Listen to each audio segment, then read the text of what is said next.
So, your daughter's body's changing, or maybe it's about to, and you're wondering, what does she actually need to know? Maybe she's already asking questions about bras or periods. Maybe she hasn't said a word, but you've noticed a few signs.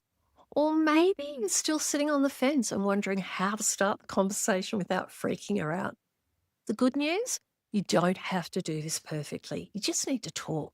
And in this episode, I'm going to walk you through 9 key things that every girl or a child with ovaries should know before puberty's in full swing. So she feels more prepared, more confident, and a whole lot less alone. Because here's the thing, girls today are getting their first period earlier than ever. And growing up in a world full of confusing, conflicting messages about bodies and womanhood, and when no one tells them what to expect, they fill in the blanks with fear or whatever their friends, TikTok or Google tells them. So, this episode's going to give you a calm, age appropriate roadmap. I'll show you how to match your words to her level of curiosity without overloading or overwhelming her. I've spent 25 plus years helping families talk about puberty and sex in a way that feels honest and shame free. And as a mum who's had these chats with my own daughter, I know how big it can feel, but also how powerful. Because if she doesn't learn about her body from you, she'll get her information from somewhere else. And we want her hearing it from someone who loves her and knows what she needs to hear. Now, stay with me to the end because I've got a 1 minute challenge that's going to help you open the door with something that only you can say. What if talking to your tween about sex didn't make you want to run for the hills? On Sex Ed for Tween Parents, we ditch the awkward and keep it real with chats that actually work. I'm Cath Hackinson, sex educator, mum, and your guide to handling all the tricky stuff without cringing or making it weird. Okay, we're going to look at what girls or kids with ovaries need to know about puberty. And puberty, it's not just about getting a period or needing a bra. It's a whole body, whole life shift that affects how girls feel about themselves and how they relate to their body, their peers, and the world around them. And when you can prepare her with calm, clear, shame-free conversations, you're giving her tools that she can actually use. So let's walk through 9 things that I believe every tween girl should know. And don't worry, you don't have to cover it all in one go. These are little moments that you can weave into everyday life over a couple of years. First one is breast development, and that it happens at different speeds. So some girls will start developing breasts early, some take longer, and sometimes one side will grow faster than the other. Other girls often expect breasts to be evenly matched, and that doesn't often happen. It's quite uncommon for different sizes. So main message to give them there is that there's no right or wrong timeline, and their body will grow at the pace and at the timing of what it's programmed to do.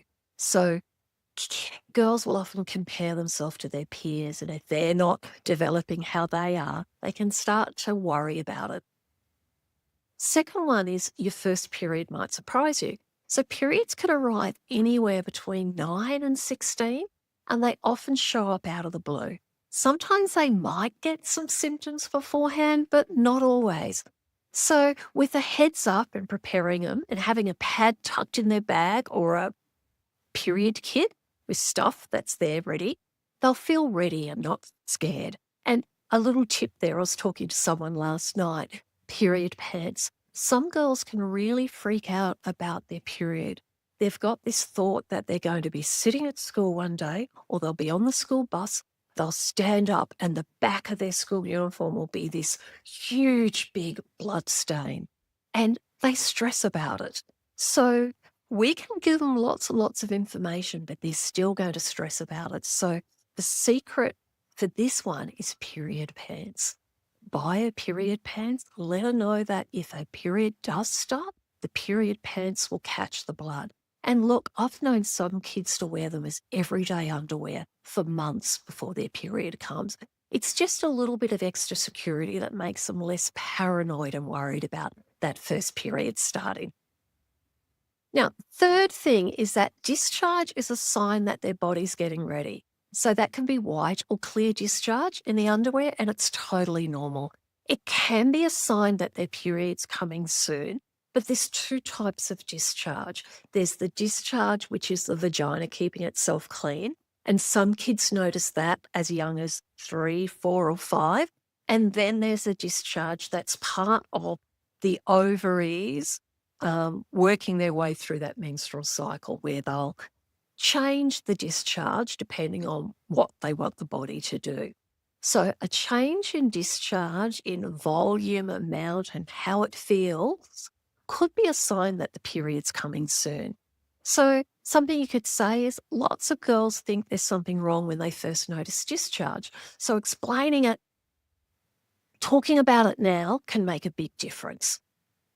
Fourth one is that hair will grow in new places. Could be the underarms, the legs, the pubic area, could be facial, you name it, hair will grow. So what I've noticed is that girls will often hear mixed messages about what to do with it. So body hair, basically, it's a personal choice. You don't have to remove it unless you want to. Some kids, it can be a sensory thing as well. So what I've found is that if you can pre-warn them and let them know that this is going to happen, they're going to be more likely to just take it into their stride and accept it. Now, the fifth one, your body shape will change. And this one can surprise kids because it's not one that we often hear talked about. And so what happens is that the hips will get wider, curves might start to show up, and clothes might fit differently as well. And it can feel a bit exciting, awkward, or both. So it's important that they know that, every body changes in its own way and at its own pace. There's no perfect body, there's just yours. The sixth one is that hormones can make your emotions intense. So they might feel frustration, tears, mood swings. They all come with that puberty territory. Hormones are just so powerful with how they can affect our mood. So this is about letting them know that big feelings are normal and you're not wrong or broken for having them. And it's about finding and talking about ways to manage those feelings. And that's why it's important that we start talking about feelings and emotions and how to manage them when kids are younger. Because if they've got that foundation knowledge, it means then they've already got some strategies and knowledge about the changes that can happen as they go through puberty. Now, the seventh one is acne and oily skin because it can show up. So pimples might appear on their face, their chest, or their back. They might feel embarrassed or try to cover it up. So it's important to let them know that their skin's doing what it's supposed to do. Skincare helps, so does kindness. And some kids do need to consider going to see a GP and starting medication for their pimples and acne. The eighth one is that sweat and body odour also increases. So kids are used to having a clean body, that if they don't have a bath or a shower for 3, 4 days, a week over the school holidays, you don't sort of smell them. And the hair doesn't get oily, like you might not wash it for 2 or 3 weeks and it still looks okay. But what happens with puberty is that sweat glands start to kick in and body oil as well. So if they've been playing sport or had a hot day, they're going to get smelly. So this is where we're talking about the fact that they need to shower more often. And deodorant's not a punishment. It's just a way of looking after your growing body. So preparing kids and warning them and talking about this stuff sooner just makes it easier for them to adapt. The other thing we want to talk about, and you need to be careful about this one depending on your child, is cramps and PMS, so premenstrual stress or premenstrual symptoms. So they might get sore breasts, they might get back aching, they might get tiredness, cravings, or just feel a little bit off. And these are things that can show up before their first period and also other periods as well.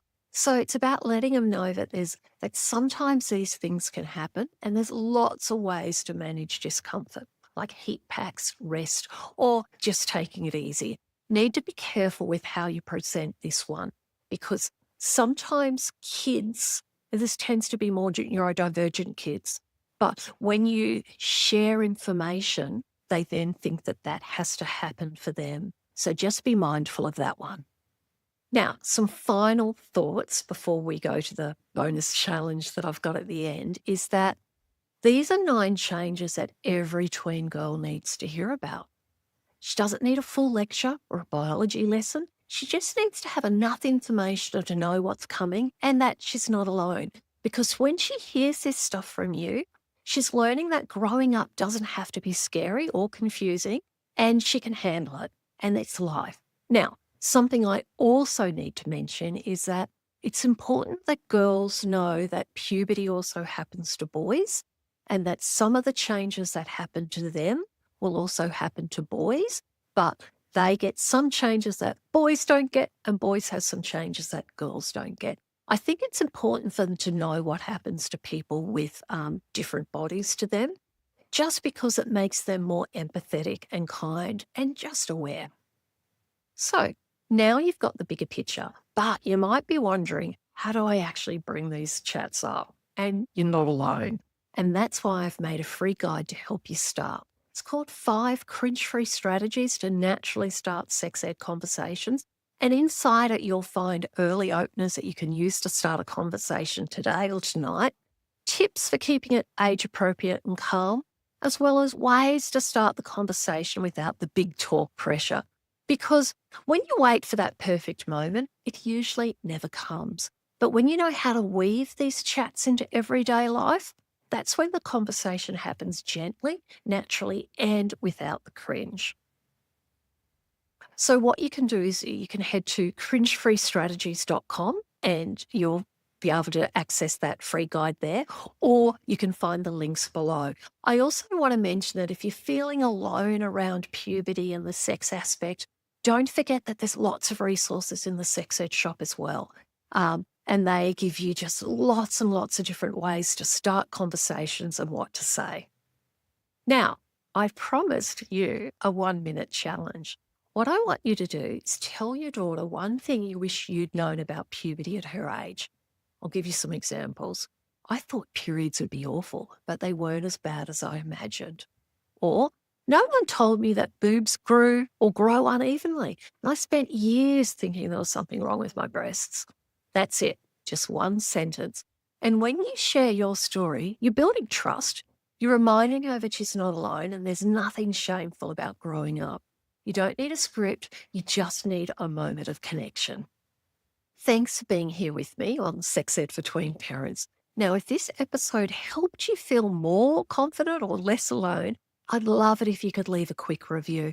Helps more parents discover the podcast and reminds them that they're not the only ones doing this work and having these conversations. And don't forget, the free guide, you can find it at cringe-free-strategies.com, and that will help you with starting those conversations tonight.